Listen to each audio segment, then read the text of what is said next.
Hello viewers, నేను Rohan. Welcome to social post. Will అని చాలా సందర్భాల్లో మనం వింటూ ఉంటాం. అయితే చనిపోయిన తర్వాతే ఈ విల్లుని బయటకు తీస్తారని కొన్ని సందర్భాల్లో, చనిపోక ముందు దాన్ని కొన్ని చోట్ల భద్రపరుస్తారని కొన్ని సందర్భాల్లో చెప్తూ ఉంటారు. అసలు విల్ అంటే ఏంటి, ఎలాంటి సందర్భాల్లో దాన్ని మనం రాసుకోవాలి, ఆ విల్లుని చనిపోయిన తర్వాతే బయటకు తీయాలా లేకపోతే ముందుగానే ఎక్కడైనా భద్రపరచాలా అనే విషయాన్ని డీటెయిల్గా తెలుసుకునే ప్రయత్నం చేద్దాం. మనతో పాటు హైకోర్టు అడ్వకేట్ మహేష్ గారు ఉన్నారు, ఆయనతో మాట్లాడదాం. నమస్తే అండి. విల్ అంటే ఏంటి, విల్లుని చనిపోయిన తర్వాతే బయటకు తీయాలనే ఒక అపోహ చాలా మందికి ఉంది. అలా చేయాలా లేకపోతే ముందుగానే రాసుకొని ఎక్కడైనా భద్రపరచుకోవాలా అండి? జనరల్గా వీలునామా అంటారు. విల్ అంటే వీలునామా.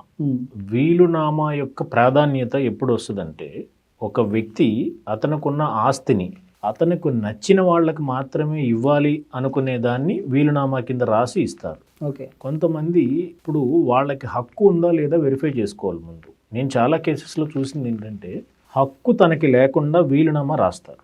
హక్కు అంటే ఎలా వస్తుందంటే, ఇప్పుడు నేను ఒక ప్రాపర్టీ కొనుక్కుంటే అది సెల్ఫ్ ఎక్వైర్డ్ అంటారు. అంటే నేను వీలునామా ఒక వ్యక్తికి రాయాలి అనుకుంటే నేను కొనుక్కున్న ప్రాపర్టీ నేను ఎవరికైనా రాయొచ్చు. అది సెల్ఫ్ ఎక్వైర్డ్ ప్రాపర్టీకి ఉన్న డిటర్మినేషన్. నెక్స్ట్ యాన్సిస్ట్రల్ ప్రాపర్టీ అంటారు. అంటే పూర్వాజీతం నుంచి వచ్చే ఆస్తులు.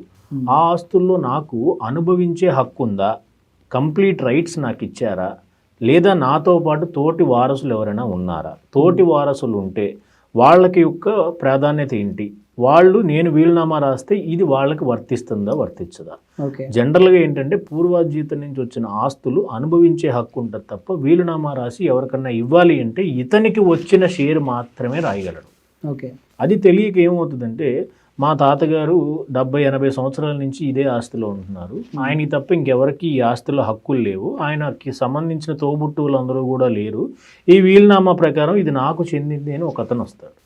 సో జనరల్గా ఇక్కడ ప్రాబ్లం ఏంటంటే టైటిల్ డిస్ప్యూట్ ఉంటుంది. అది ఆ టైటిల్ క్లారిఫికేషన్ లేనప్పుడు ఆస్తి ఎంతవరకు ఉందో నీకు తెలియట్లేదు, కానీ ఆ వీలునామాలో మాత్రం రాసిచ్చాడు.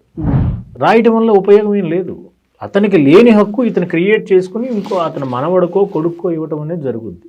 సో వీలునామా ఎప్పుడైనా కూడా డైడ్ ఇంటర్స్టేట్ అయిపోతాడని భయం కానీ, ఏదో ఇప్పుడు చాలా కేసెస్లో మనం చూస్తే పేరెంట్స్ని పట్టించుకొని పిల్లలు ఉంటారు, వాళ్ళకి ఆస్తులు కావాలి కానీ తల్లిదండ్రులు అక్కర్లేదన్న కేసెస్ ఉంటాయి. లేదా వాళ్ళు వృద్ధాశ్రమంకో లేకపోతే ఇంకొక చోటకో వెళ్ళి అక్కడ ఆశ్రయం పొందుతారు. అట్లాంటి సిచ్యువేషన్స్లో కొడుక్కో కూతురుకో ఆస్తి ఇవ్వాలన్న భయం కానీ బాధ కానీ ఉంటుంది. కాబట్టి వాళ్ళు ఏం చేస్తారంటే, నా తదనంతరం నాకున్న యావత్ ఆస్తిని నేను పలానా ఆశ్రమంకి రాసేస్తున్నానని వీలునామా రాయొచ్చు. రాస్తే ఆయన చనిపోయిన తర్వాత ఇది ఫోర్స్లోకి వస్తుంది. ఏ రోజు నుంచి ఫోర్స్ వస్తుందంటే, ఆయన ఎప్పుడైతే చనిపోతారో ఆ రోజు నుంచి వీలునామా ఫోర్స్లోకి వస్తుంది. జనరల్గా వీలునామా లేకపోతే ఏమవుతుంది, తల్లిదండ్రులను పట్టించుకోలేని పిల్లలు ఆ వీలునామా రాయలేదని తెలుసు కాబట్టి ఆస్తి మాది అని వాళ్ళు అనుకోవచ్చు. బట్ ఎప్పుడైతే వీలునామా రాశారో ఆయన ఇంటర్స్టేట్ అవ్వకుండా, ఇంటర్స్టేట్ అన్న మీనింగ్ ఏంటంటే వీలునామా రాయకుండా చనిపోతే ఆ ఆస్తి పిల్లలు పంచుకోవచ్చు. వీలునామా వన్స్ రాసేస్తే ఎవరికి రాశారో వాళ్ళకి మాత్రమే చెందుద్ది. కానీ అక్కడ టైటిల్ క్లియరెన్స్ మాత్రం చాలా మ్యాండేట్గా ఉండాలి. టైటిల్ లేకుండా వీలునామా రాసిన ఉపయోగం లేదు. వీలునామా అనేది రిజిస్ట్రేషన్ అనేది సమ్ కేసెస్లో నాట్ మ్యాండేటరీ. రిజిస్ట్రేషన్ కూడా చేయించుకుంటే చాలా ఉత్తమం. ఫ్యూచర్లో ఎప్పుడు ఎట్లాంటి ప్రాబ్లమ్స్ రాకుండా ఉంటాయి. ఖచ్చితంగా రిజిస్ట్రేషన్ చేయాలని నెసెసిటీ అయితే లేదు. రైట్ అండి. Thank you so much.